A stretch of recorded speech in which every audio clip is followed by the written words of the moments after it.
To today's edition of Dr. Carole's Couch. I'm your psychiatrist host, Dr. Carole Lieberman. Today we're going to be looking at Adolf who?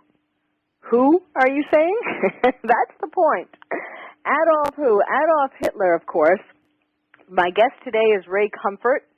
He has written over 60 books. His latest book is called Hitler, God, and the Bible. And he exposes Hitler's best-kept secret in this book, his real motive for killing 6 million Jews.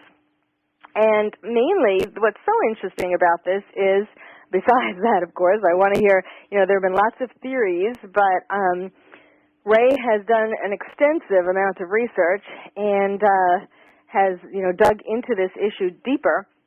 But what's particularly interesting is how he got to this and his journey when he started asking people about Hitler. And he has incredible statistics about how university students in Germany and in the United States all over weren't able to recognize Hitler's picture, didn't know. There's one young man, he said, do you know who Adolf Hitler is? And he said, is he a movie star or something? I mean, wow. This is really scary, folks.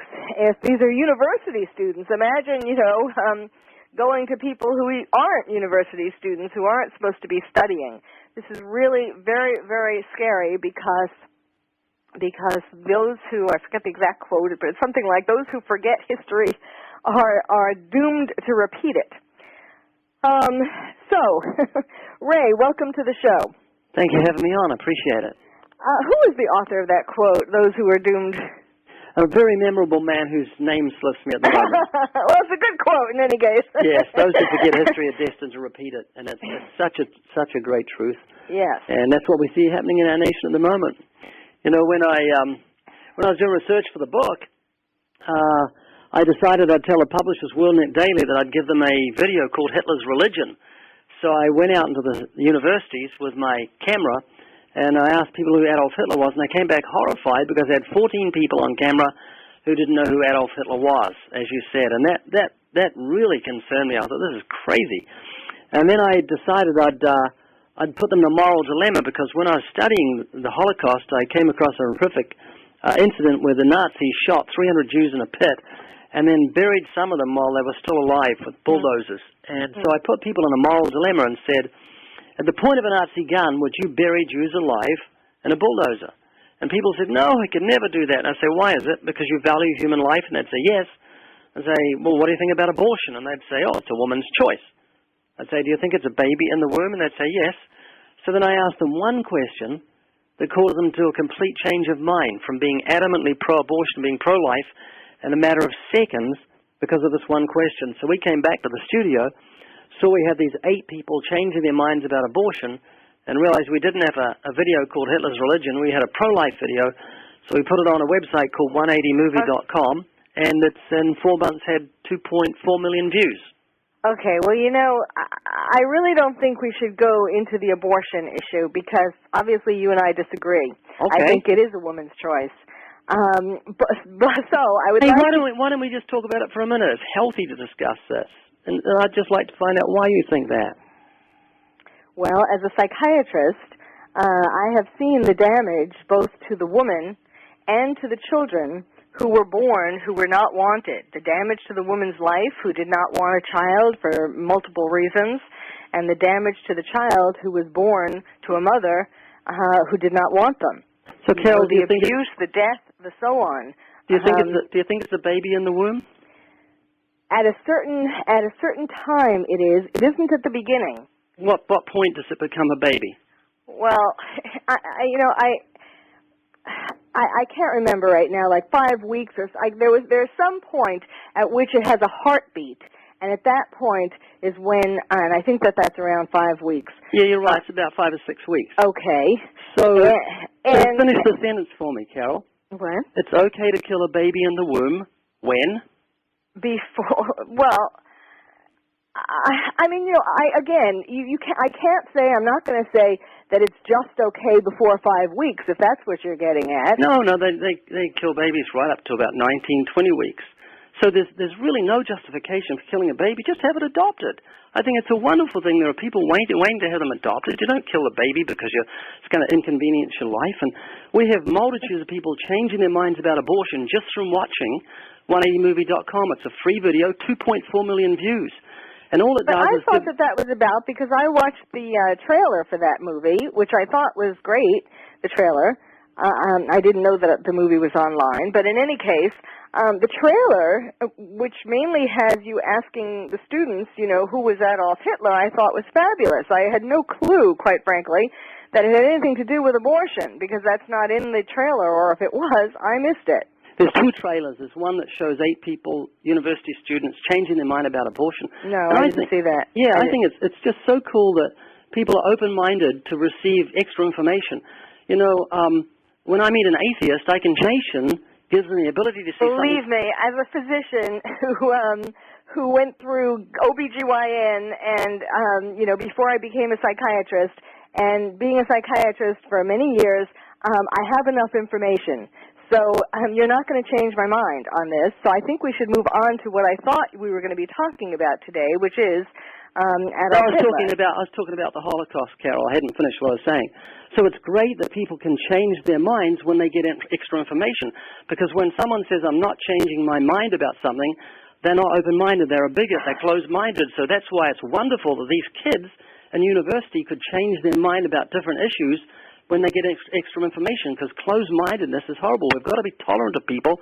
We've got to let people express their thoughts and have a free exchange of ideas, because this is America. It's not some Middle East country where they're oppressed and not allowed to give free ideas. That's healthy to talk about things. So it's good to give people information. Yes, it's good to be open-minded. Yes, it is. So if the students didn't know, as obviously they didn't, who Adolf Hitler was, it certainly was important that you told them. So now could we get on to that, please? That's what I'm on to. Okay. Yeah, so that's what the 180movie.com is about. It's these 14 students who changed their minds about Hitler when they started hearing information. They started asking questions about it and realizing what a horrible thing had happened in the past, because we're destined to repeat a Holocaust if we don't teach our kids history. It's mandatory Holocaust education is only in 5 states in the U.S. 45 states don't have it. So it seems that 45 states are dropping the ball when it comes to educating people about one of the most darkest periods of human history, and that was Hitler's Holocaust. I mean, that statistic alone is shocking. I mean, if people are supposed to, I wouldn't have even thought that you would have needed a mandate that it's obligatory to teach the Holocaust. If you're teaching history, that's certainly an important part of history. So why do these other states not even, I mean, and it's hard to believe that this is occurring in America. So why do what's happening in these other states that aren't mandated? Well, what they're teaching kids is theories about evolution. I don't know if you realize Hitler was a great advocate of Charles Darwin, who spoke of, in Origin of Species, of the survival of the fittest. It's not called survival of the fittest any longer. It's called natural selection. But survival of the fittest is easy to trace back to Hitler. This is what Darwin said. Allowing the weak members of civilized society to propagate their kind leads to the degeneration of a domestic race. Hardly anyone is so ignorant as to allow his worst animals to breed. That's what Darwin said. Hitler picks it up in Mein Kampf by saying, if nature does not wish that weaker individuals should mate with the stronger, she wishes even less that a superior race should intermingle with an inferior one.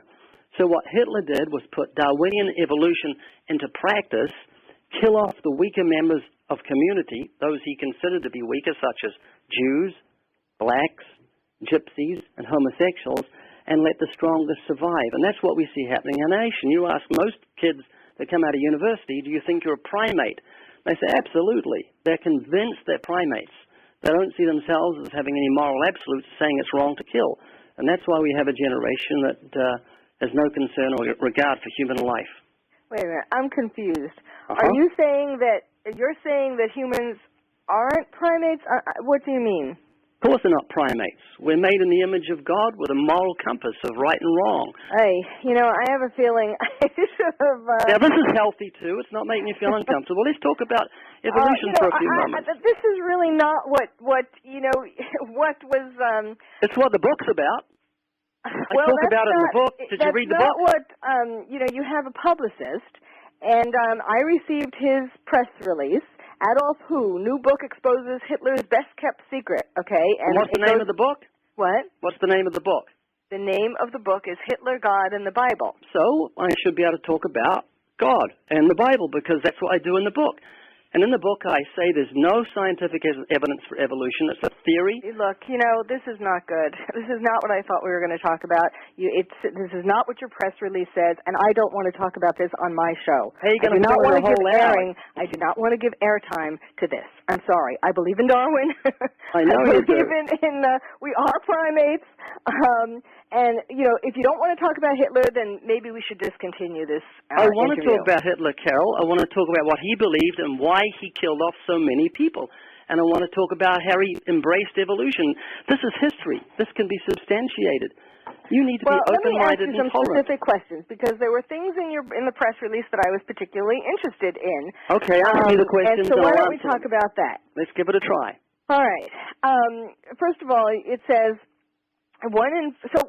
when you were doing this video, did you also go to Germany? Because it said 1 in 5 young Germans has no idea that Auschwitz was a Nazi death camp, a poll release showed.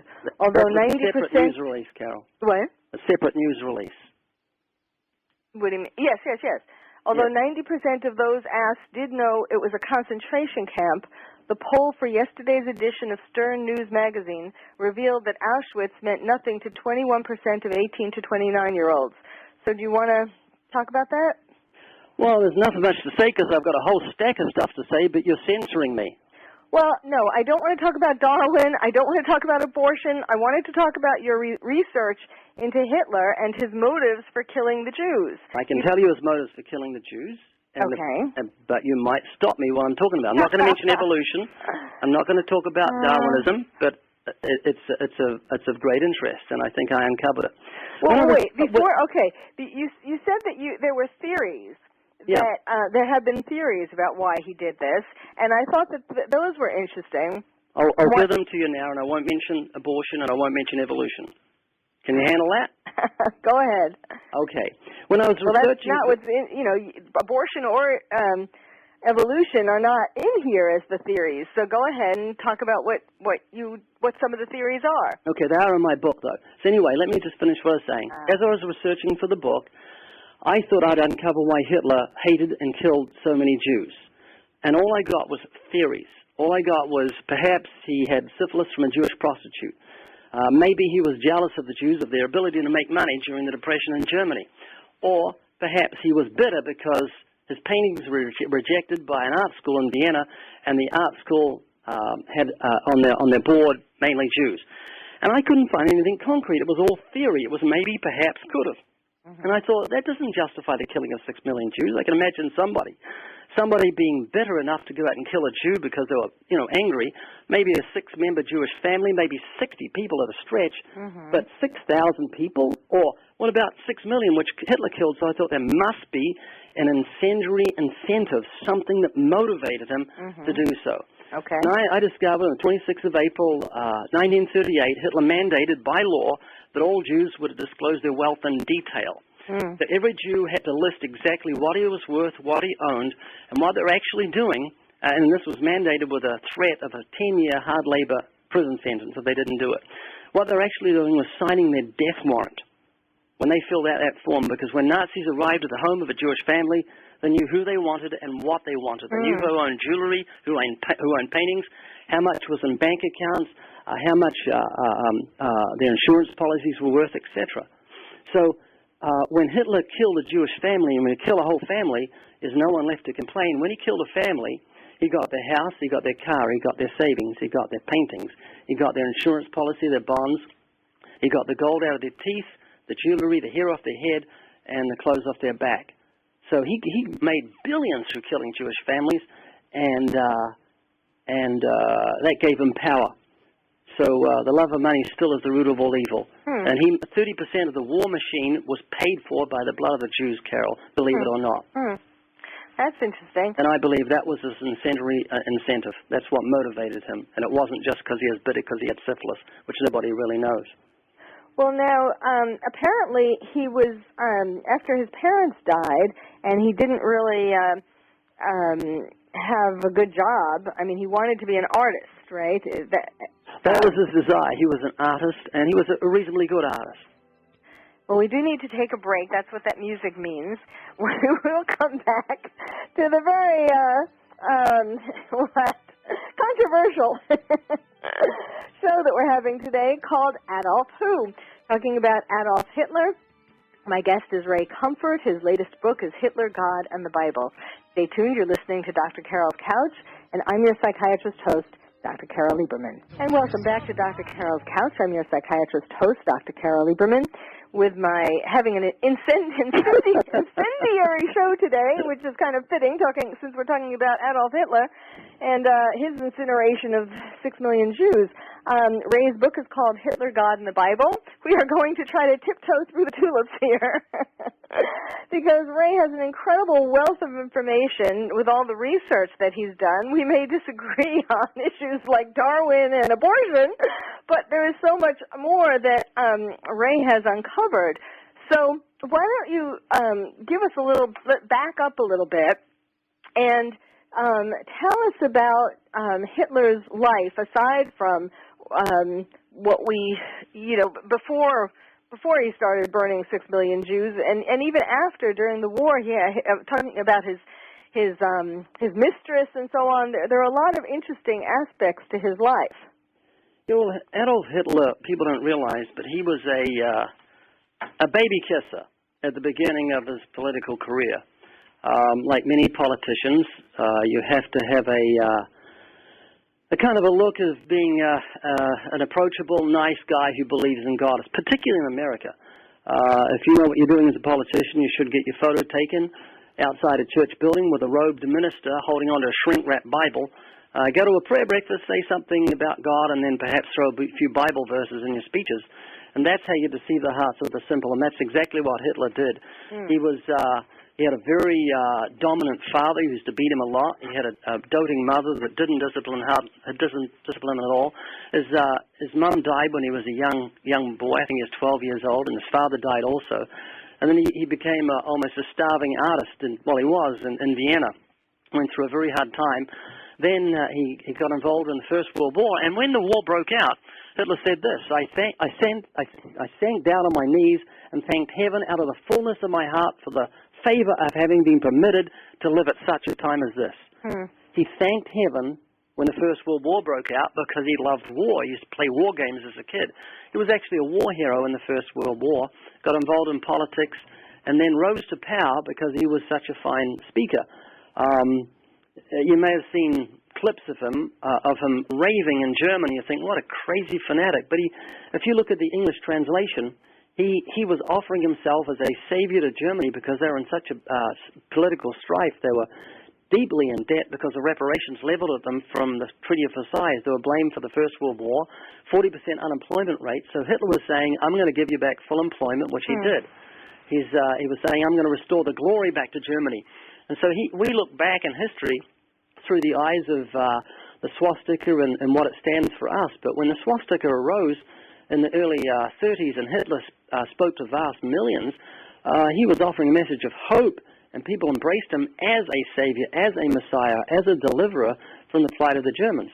What he did was, when he got into power, he revealed he wasn't the godly man that he made out that he was. He hated the God of the Bible, called him a tyrant, hated the Ten Commandments, created 12 of his own, created his own New Testament, had 100,000 copies printed, changed Jesus from being a Jew to being an Aryan, imprisoned pastors that spoke up against him, put in his own Nazi pastors, replaced the cross with a swastika, and replaced the Bible with a Mein Kampf.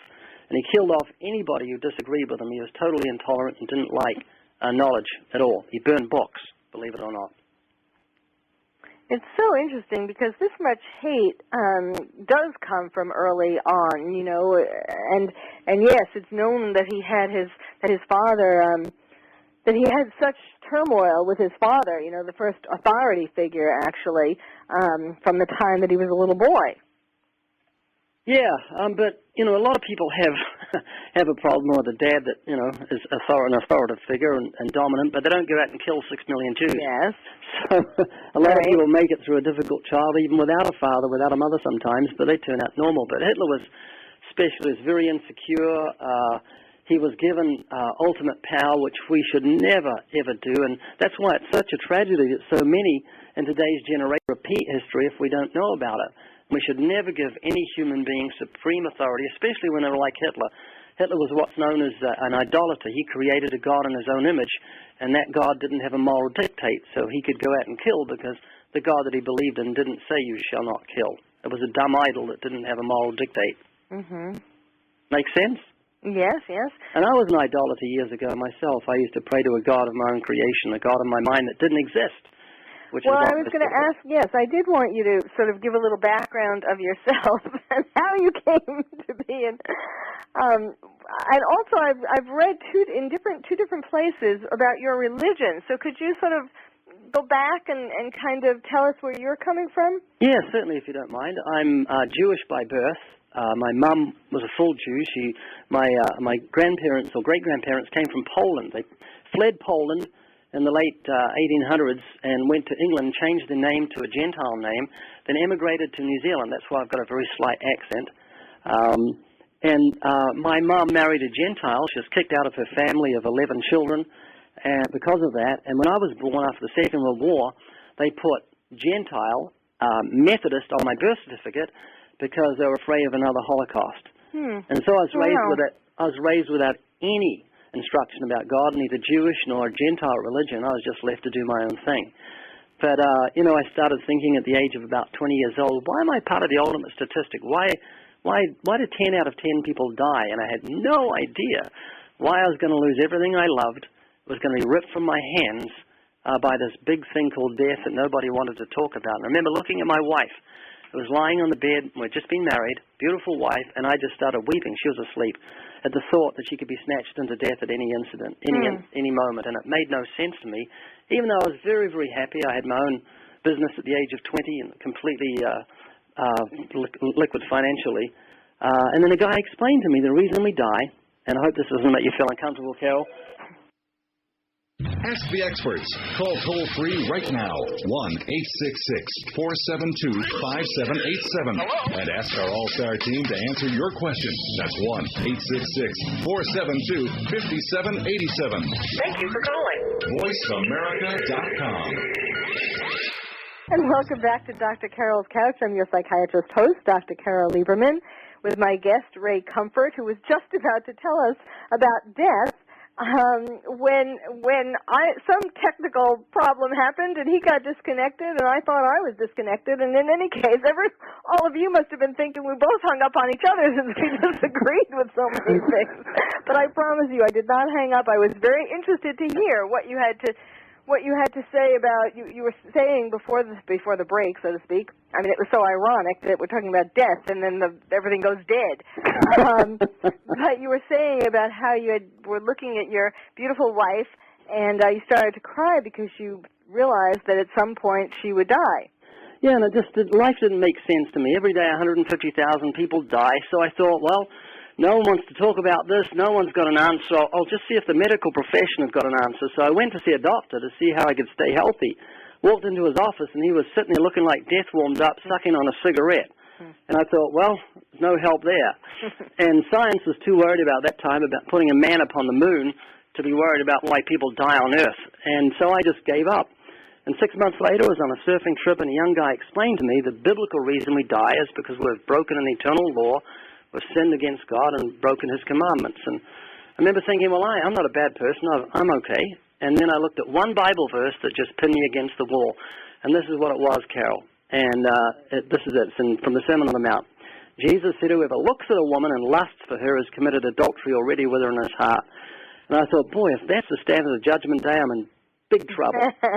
And because I did that 1,000 times a day like every red-blooded guy. And when I looked at the commandments, I thought, boy, I'm going to be guilty on Judgment Day, end up in hell. And this young guy explained to me that Christ died on the cross taking my punishment. We broke God's law. Jesus paid our fine. That means God can legally dismiss our case.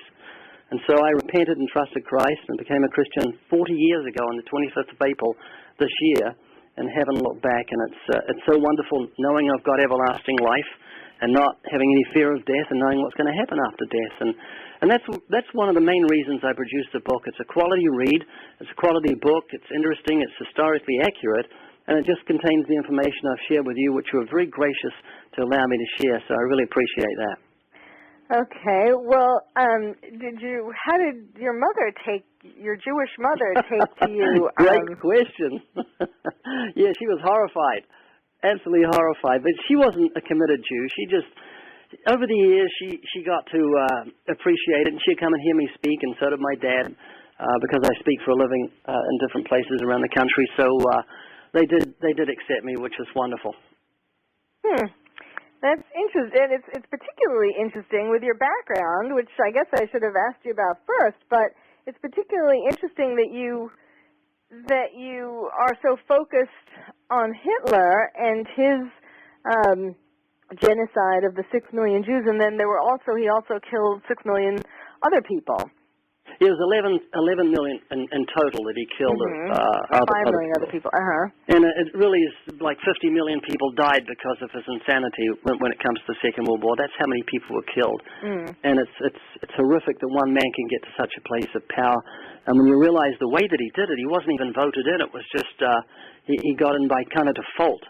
And so it makes me really appreciate the structure of the Congress in the U.S., and the fact that, except for the Ninth Circuit Court in California, that people have got a voice in this country. So I'm not even going to ask you why. What's that? I'm not even going to ask you why. Well, how can I not at this point? Why do you say that except for the Ninth Circuit Court, the California court? There was people voted on something. 20 million people in California. No, millions of people voted on a thing, and it was just changed by the Ninth Circuit Court. Yes, on a referendum. Yeah, and it's like, who cares what the people think? We agree on something. Oh, that's great, and I'm sure we both agree that everybody dies, so we've got a couple of things. And that it was terrible that Hitler killed 11 million people. Absolutely. We're getting there. Also, I wanted to bring up this, as far as another theory for why he killed 6 million Jews. There's the story about, or the theory about, that hasn't really been proven. I'd like to know your opinion, that Hitler's father was, this was true, that he was the illegitimate child of Maria Anna Schicklgruber, and that a man came forward to be on the birth certificate to say that he was the father, but in fact there is some thought that she may have gotten this woman, the mother of Hitler's father, in other words, had worked as a housekeeper for a Jewish family in Graz, and there's some thought that the family's 19-year-old son, Leopold Frankenberger, may have actually been the real father of Hitler's father. What do you think about that? In other words, he's got Jewish blood. Right. Yeah, there is that theory. Hitler wasn't even German. Did you know that? He was Austrian. Right. So there are really strange things, but I really don't know about the theory of Hitler having Jewish blood. It'd be an irony. And also, he didn't exactly look like an Aryan. He was wanting tall, handsome, blonde-headed people to propagate Germany. That was the Aryan race. And yet he was a short little guy with a moustache who wasn't even German, so if he's killing off people, he should have been first to volunteer. So there are some strange things, but yes, and his father, who may have been Jewish, who he had this long-standing battle with ever since he was a baby, was Austrian, and Hitler, took up this whole German nationalism, as in part, at least, as another way to rebel against his father. Yes, I wouldn't be surprised, but there are so many theories and so many strange things. I'm expecting someone to say they found Hitler's moustache.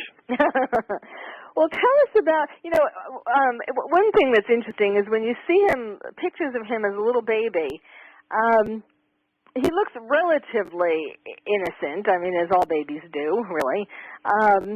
And then when you see him grown up, there's his eyes.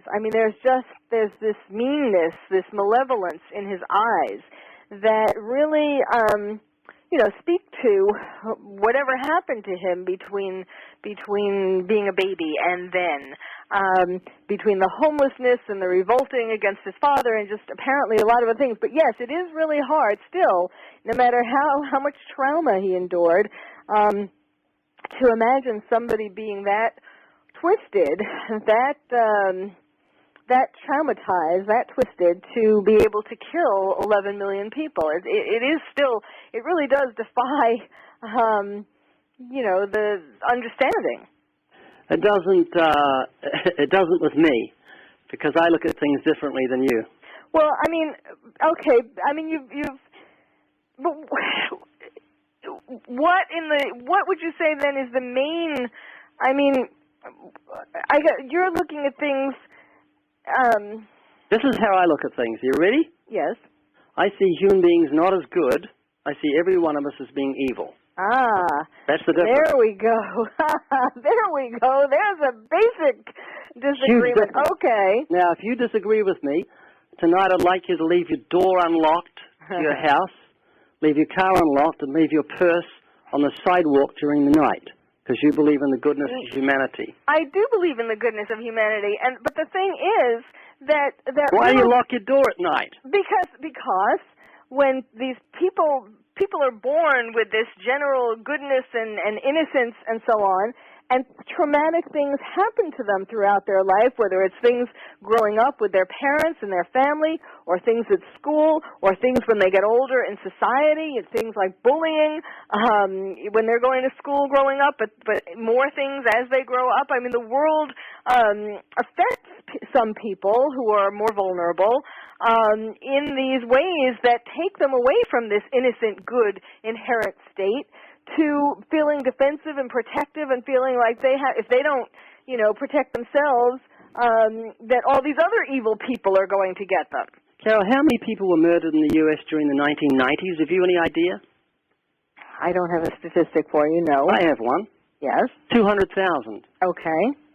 Think of how many people, 200,000. Think how many people attend the Super Bowl. And then you've got double or 3 times that amount.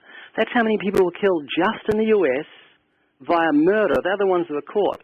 You had rape and greed and all these things. Yes. The bullying. And human beings aren't good. We're sinful. We're all sinful. I've got Oh, my God. How can you live with yourself thinking that? I mean, how would you not be well, I mean, I guess you take your depression and you divert it into writing books and speaking and so on. But then what is your goal in writing books and speaking? If you think that people are inherently evil, how are you going to change them, or what are you going to do for them? That's a really good question. Okay, are you a sport? Are you a good sport? Are you game? I like to think that sometimes. Okay, let me just ask you a few questions, and you be as honest as you can with me, okay? Mm-hmm. And the 20 million people who are listening, go ahead. Do you think you're a good person? Yes. How many lies do you think you've told in your life? Just take a stab, an estimate. 10, 20, 100, 1,000? I've had to have told, yes. Everybody, you have to tell white lies. You tell the dog ate my homework and all that kind of stuff. How many do you think? Just take I don't know. I try not to. I don't know. I mean, I actually put a lot of, that's something that I feel very strongly about, actually, in telling the truth. And I certainly, with my patients or people who I see as an expert witness and so on, I mean, you have to be very highly attuned to people lying when you're an expert witness. So I try to get people, even when it's difficult or painful, to tell the truth about things. That's something that is very important to me, and that I try to spread the word about as much as I can. 10, 20, 100? I don't know. I can't give you an answer. So you lost count. There we go. Okay, so what do you call someone who tells lies? Come on, you can do it. I've done it myself. A liar, yes. Okay, now have you ever stolen something in your whole life, even if it's small? Come on. You're on the couch, Carole. No, I'm not going to tell on my own show. Okay. I mean, the thing is, there's 4 questions. I'm not perfect. I am not perfect. There's 4 questions. Okay, 4 questions. Go ahead. Have you used God's name in vain? Yes. I just heard you use it on the radio before. Okay, yes. And then, have you ever looked with lust at someone in your whole life? Have I what? Ever looked with lust, sexual desire? Yeah, as much as possible. Okay, now here's a quick summation, okay? I'm a liar, thief. Yeah, that's a liar, a thief, a blasphemer, and an adulterer at heart. So what we're looking at is your standard of goodness is very low, God's is very high. And when we look at... No, wait a second, but we're talking about two different things. The point, I'm not saying, I am not perfect, nobody is perfect. That, yes, if you're going to say, there's nobody who's perfect, That's or who exactly right. never does these things, but that's very different from what you were saying, or at least what I understood you to be saying, that people are inherently evil. That's not the case. Well, let me justify it with this thought, okay? When God says good, he means moral perfection in thought, word, and deed. God says lying, blasphemy, theft, adultery, even of the heart, is evil. God's standards are much higher than ours, and that's the perspective I'm taking. By man's standard, I think you're a good person, I'm a good person. Hitler would have thought he was a good person. But by God's standard, there's nobody's good. Not Mother Teresa, not Mahatma Gandhi. No, certainly that's not, I disagree with that. No. What do you disagree with? Because I don't believe that God has those kinds of standards. I think God understands. He's watching us all the time. He understands the context of everything. He doesn't think we're all... could you imagine if God thought we were all inherently... what he created was inherently evil? I mean, how do you connect those two? Well, let's back up. What do you think God thinks of Adolf Hitler? I think he thinks that he's terrible. Evil? Yes. Okay, so there's one that's evil. What about... Well, but wait a second. What? The thing is, these people don't just grow like Topsy and like, well, I mean, I don't know. You could kind of argue about that. There are some people who are born with more of a disposition towards evil, let's say. But for the most part, the people who do bad things, I don't believe that anybody is inherently evil for the most part. I mean, again, there are some people who have tendencies towards being a psychopath when they're born because of genetics and so on, and of course environment. But here we go with the break. But I do not believe that anyone is born evil or inherently evil. Not even Hitler. No, I don't think he was born inherently evil, no. I think it was he may well have had a predisposition to it, but it was what happened to him when he was growing up that turned him into this monster. All right, we need to take a break. This is definitely one of my more lively shows. You're listening to Dr. Carole's Couch. My guest is Ray Comfort. Not very much of a comfort to me, Ray. His book is Hitler, God, and the Bible. You're listening to Dr. Carole's Couch, and we'll be right back.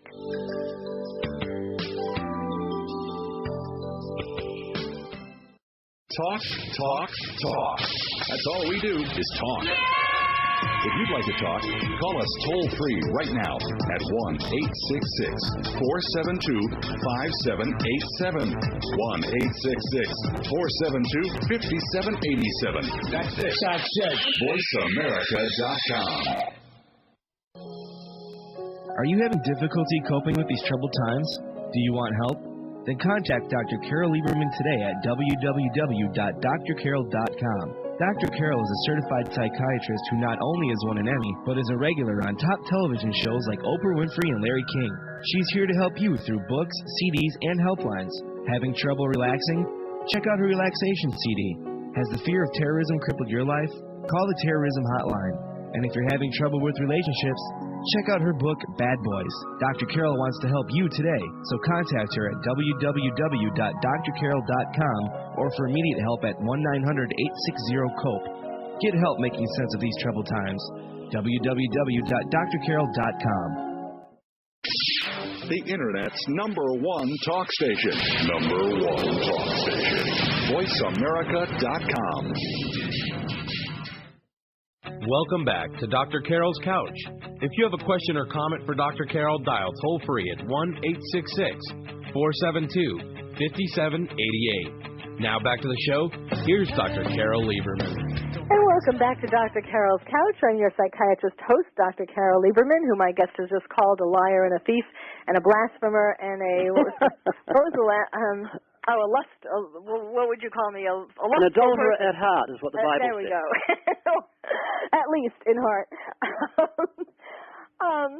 And my guest is Ray Comfort. His book is Hitler, God, and the Bible. We are supposed to be talking about Adolf who. Since this has been totally out of control today, I will go even further and stick my foot in it and ask you about, I don't know if you saw the movie, Extremely Loud and Incredibly Close, did you? No, I didn't. Oh, that's too bad. I saw it the other night, and it was a fabulous, very, very, you know what it's about, right? No, I don't. It's a story, it's a fictional story, but it takes place against the backdrop of 9/11. And it's about a little boy who lost his father in the Twin Towers in 9/11.